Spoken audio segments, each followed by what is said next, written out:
Failure is something many people are afraid of, yet don't see the value in. And just because you're doing something different with your life, it doesn't equal to you being a failure. So embrace the way life takes a different route than we anticipate, because you never know what lessons you may get from it. Hello everyone, welcome back to my channel. My name is Pamela, and today we're going to be talking all about how to embrace failure and turn fear into being fearless. So 7 months ago, I graduated from college, and 5 months ago, I left my first big girl / corporate job in New York. And I had gotten this job before I even graduated, but it was starting to affect me mentally, physically, and emotionally. It was starting to just seep into all areas of my life. Now, the first 6 months of 2024, I truly felt like a failure in a sense, because I had gotten this really great job.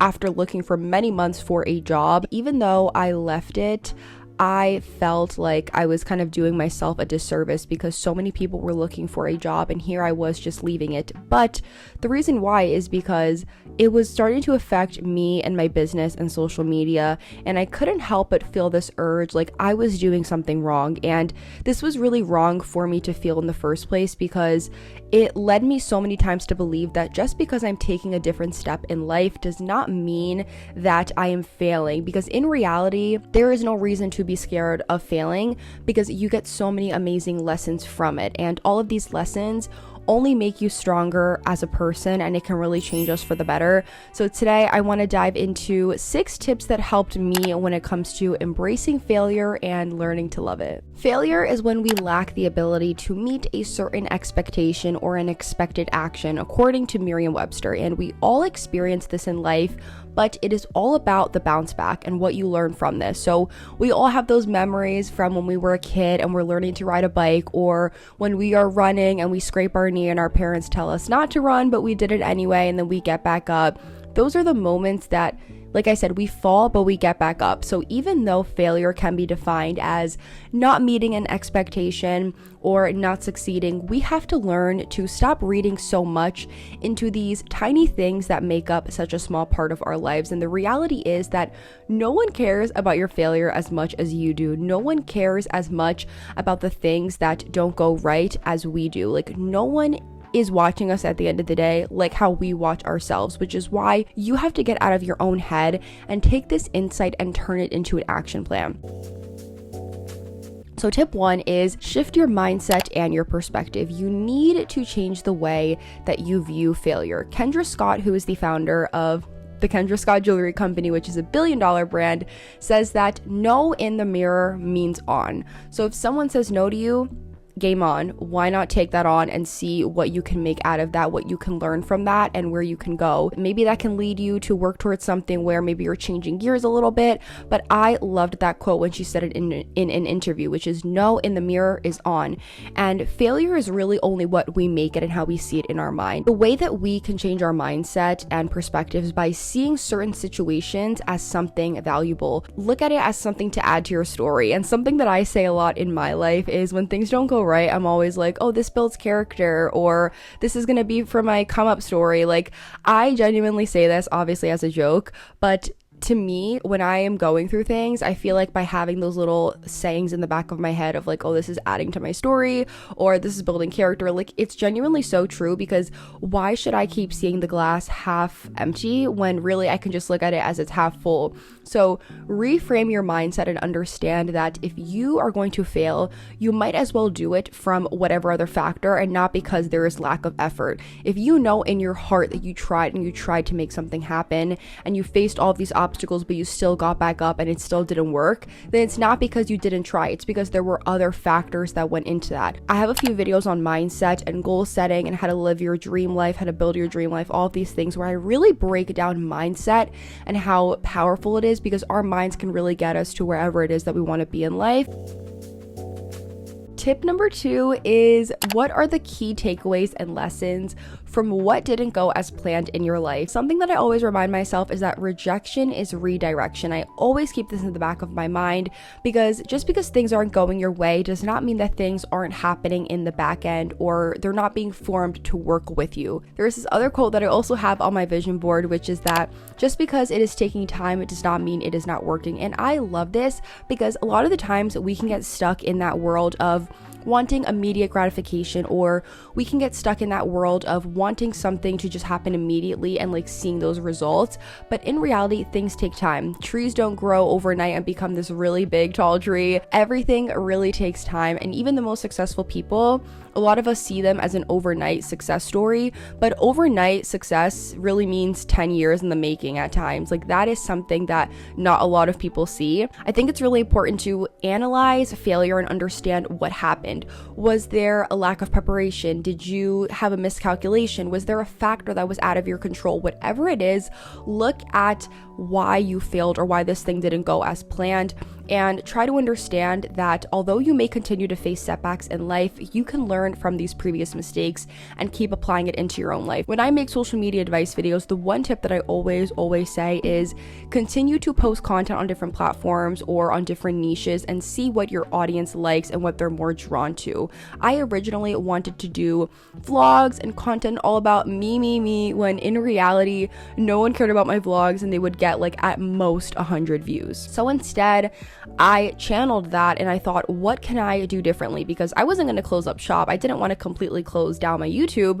So I was like, what can I do? I started thinking, I'm already posting content, which is the hardest part. The hardest part is just getting started, which is already done. So now I just have to get to the point where people can actually watch my videos. I was noticing that when I was posting routine or more habit style videos, they were doing a lot better and performing better than my vlog style. So I decided to keep doing a few more videos like that. And to my surprise, in 1 month, I was able to hit my monetization goal, which was one of my 2024 goals. And I was able to hit that in 1 month. I got 3,800 watch hours, which led me to that final end of the bar, which is 4,000 watch hours. I already had a little bit over 1,000 from the past year and a half being on YouTube. But in 1 month, I drove 3,800 watch hours as a small YouTuber, and I had gained over 400 subscribers, which I think is really great again for a small YouTuber. The point is that I figured out, how can I turn my failure into a lesson, and how can I apply it into my own life? I noticed that I love creating content and I love YouTube videos, but no one cared about the vlogs. And so in reality, I turned that into, what do people actually want to see? I noticed that the routines and the habit videos did great, and that drove me to my end goal. Tip number 3 is practice kindness to yourself. I know that this is something you probably were not expecting in a embracing failure video, but it goes really hand in hand with the way that you feel when you fail. You need to be kinder to yourself, and that is something that I still tell myself, because I'm the girl that is so overly ambitious. I set really insane goals and I make myself believe that I need to make things happen or I'm a failure. And I don't know if it's because my parents are both old school Dominican or because I'm the oldest daughter in a Hispanic household. Like, I don't know what it is. I always have had these really high expectations on myself ever since I was a child. So this really adds to the fact that I act this way now that I'm older, but I've learned to balance this out by just being a lot kinder to myself, being easier on myself. And I have this gratitude journal that I use every single night, and in there it has prompts about things that are on my heart, things that I want to thank God for, etc. And I love this journal. I've been using it for years, but it really reminds me, especially at night when I've had a whole busy day, it reminds me to take a step back from all the stress and the craziness that happens in my life. It really helps ground me and bring me back down to earth, because at the end of the day, we literally live on a floating rock in space, and in 100 years, no one is going to remember half of these things. You might as well just do whatever it is that you want. Live for you. Our minds and us, we are so fragile, but your mind really has the power to change your life. So do not let fear decide your future. Be kind to yourself and know that you are not a machine. You are not a robot. You are human. It's okay if you feel a certain way. It's okay to not bounce back from someone saying something mean to you. It is okay to not snap back the next day and wake up at 6 a.m. and become this girl that has her entire life together. Like, social media is really all a lie at times. I wish you guys could sometimes see that even with me. Like, my life is not perfect. Everyone is going through things off screen. So it's really important to just be kind, and not even just to yourself too, but to everybody around you, because we're all fighting battles and going through things in our personal life that we are still working to actively overcome, or that we have overcome.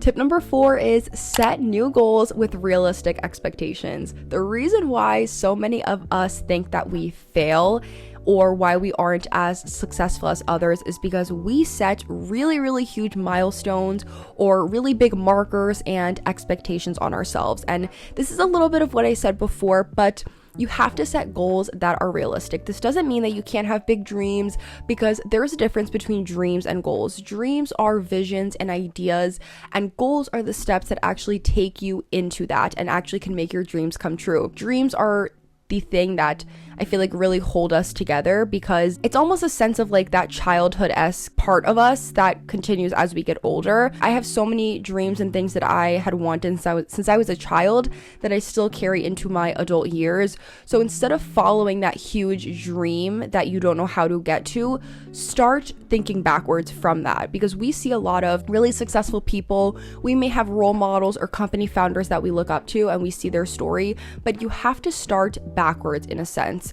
You see that they have this really big, successful brand, but they started small. Every big business starts small. Every big idea or things that people have that they want to do, it starts small with baby steps, and then you work your way up there. And that is literally with everything in life. Always know that if you want to make your dreams or goals or things happen, whatever it is that is on your heart and on your mind, you need the actionable steps to get there. And I have a video on how to build your dreams and how to hone in on systems and routines, because that can help you get closer to the dream in your head. But a big component of that video is that you need to have goals that are true to you. It's good to remember that setbacks are the stepping stones to your success. Like, everyone has that huge success or something really big and exciting, or just a big and exciting life in general, but a lot of these people have been through huge setbacks in their life that either they don't talk about or that is kind of hidden from the media so people can just see this really big successful story. Like, a lot of people have been through things. A lot of the times they may not even think that they are going to ever be able to recover. They may think that this is going to be it for them, but in reality, they pushed through those tough times. They continue to set goals and have intentions, and you have to do the same thing with whatever it is that you want to do. Set goals and intentions that matter to you. Don't do things just because other people have been successful with it. Don't try to copy other people step by step, because everybody has their own thing. I am obsessed with entrepreneur interviews and interviews on just people that talk about their life story and how they got to where they are today. But I have to remind myself always after I finish watching those videos that that is their story. That is what was written in their book, and you are still writing your book. You don't have to copy exactly what they are doing, because that's not going to lead you to where they are. You can take that and apply it into your own life, because everybody's life is different. No exact person is the same. Tip number 5 is encourage feedback and accept comments. So talk to others, learn from others, be a sponge to information, but apply it accordingly. My biggest piece of advice is do not take advice from someone who is nowhere where you want to be in life. I saw this post on Threads the other day, which said, a millionaire won't judge you for starting a business. A creator with 1 million followers won't judge you on your first video. A bodybuilder isn't going to judge you for working out. It's always the people that are going nowhere that are going to judge you for doing something with your life.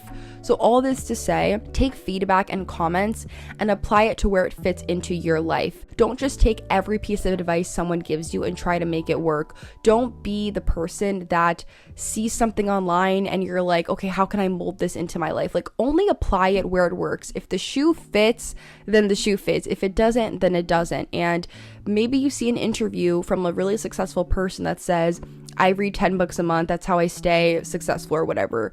If you are not a big reader, you do not need to read 10 books a month. Just because they do does not mean you have to. You do not need to apply certain things into your life just because other people are doing it. Break down a situation so that it's easier to understand in that sense, and then apply it into your life where it does make sense. Because I used to find myself trying to do these routines and habits and things that really successful people were doing, when in reality it did not apply into my life at all. Like, for the longest time, I wanted to be that super early morning riser girl that would wake up at like 5 and then do yoga in her room and journal and meditate and light a candle and do all of these things. And while that is great, I'm more of a walking outside movement kind of girl. Like, I really like to get my cardio in. So I was like, instead of trying to force myself into doing this like yoga routine or this stretch routine, I'm going to go on a walk and listen to a podcast. I was going to combine things that I liked to do. I love to go on walks, and I also love to listen to podcasts and interviews and YouTube videos. So I was like, let me get some movement and then also listen to really inspiring and educational content. And now I am falling in love with my morning routine, and I have been for the past few months now because I'm molding it into things that I actually like. So don't do things just because other people are. Make sure that it applies correctly to you. Tip number 6, which is the last and final tip, is take more risks and embrace the unknown. This is a tip that, I'm going to be completely honest with you guys, is something that I still struggle with. I am human and I still have emotions and feelings. I still feel a certain way about things. The way that I was raised, it was kind of like things have to be planned, things have to always be following each other. Like, there just has to be a straight road that you have to take. I really struggle with this because I am someone that wants to take more risks, and it can often be hard when you are a really big planner. Failure requires a lot of trial and error. Like, you have to embrace the unknown. You have to dive in head first to things, even if you don't know where it will take you.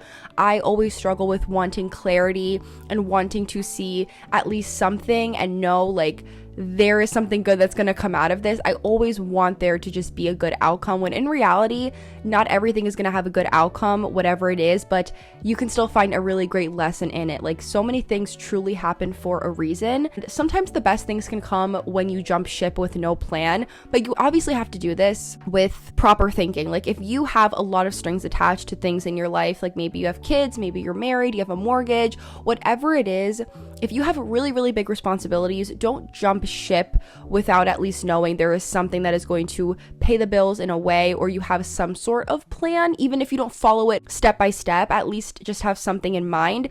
When I knew that I wanted to leave my job in New York, my corporate 9-to-5 little job, I was really scared because this was something that I had landed after months and months and months of applying for jobs, and I got it strictly through networking. I didn't apply. There was no job portal. I literally had just connected with someone at the brand and I was able to get it. And I kind of brainwashed myself to believe that this was it. This is the dream job. This is what you have to do. And in reality, you should not take things just because it is going to look good just on paper. Like, you also have to think about yourself and your mindset and mental health and all of these things. And obviously I took it because I was desperate and it looked great on paper and it gave me amazing experience. But as the months were going on, I was realizing this is not worth it for like mental health wise and all of these other factors that it was affecting. It just was not working for me and my life. And I recognized that and I took a step back. And something amazing that came out of that is when I left this job, I was scared. I was scared out of my mind because I felt like I was a failure. I felt like, wow, I couldn't handle this. This is something that everybody does when they graduate college. They work and they go to a job and that is their life. And I was like, why is this not working for me? When I tell you guys, 1 week after I put in my 2 weeks, I did it on a Friday. The following Friday, I got an email from a company that I've been working with for years as a creator. They reached out to me and wanted to hire my agency so that they can be a client of mine. And when I got that email, I genuinely thought that it was fake because I was like, there is no way that this is real. It goes to show that when you take a really big risk, there is sometimes something so rewarding on the other side. It was huge because it literally it feels like you're building a plane while you're flying it. Like, you are taking the risk when you don't really know what is going on, but things are going to line up either way. And there is never going to be a right moment to do anything. You just have to do it and see what happens, but you can't jump without work. Like, don't leave a job because you want to sleep in every day and you want to spend your money and go shopping and do all of these things. Like, have some sort of responsibility or something that you are going to be doing after you decide to make this big leap. Like, the reason why I wanted to leave my job is because it was affecting the way that I was looking at social media and it was affecting my day-to-day life. Like, I wasn't working out anymore. I had no time to do things for me. I was literally waking up, going to work, coming home, eating, and going to sleep. And that is not a healthy cycle. Work needs to be staying at work, and then at home, you have to just think about yourself and your life. Once you mix those two things, there are no boundaries anymore. Like, people are messaging you when you're home. They're like, I need you to hop on a meeting and do this. And that's when things really start to get crossed over. When social media was starting to become more of a hassle and I wasn't looking at it as a hobby and something that I loved anymore, that is when I knew something is wrong here, because I love social media and I don't like that this is turning into something else. So because I left, I started to resent social media less, and I was creating healthier boundaries, and overall it helped me so much in every way. That is all for today's video. Thank you guys so much for watching. Thank you for all the support. I really love you guys and my community on here, my community on all of my social media channels. You guys are truly the best, and I will see you in my next video. So I love you guys. Bye.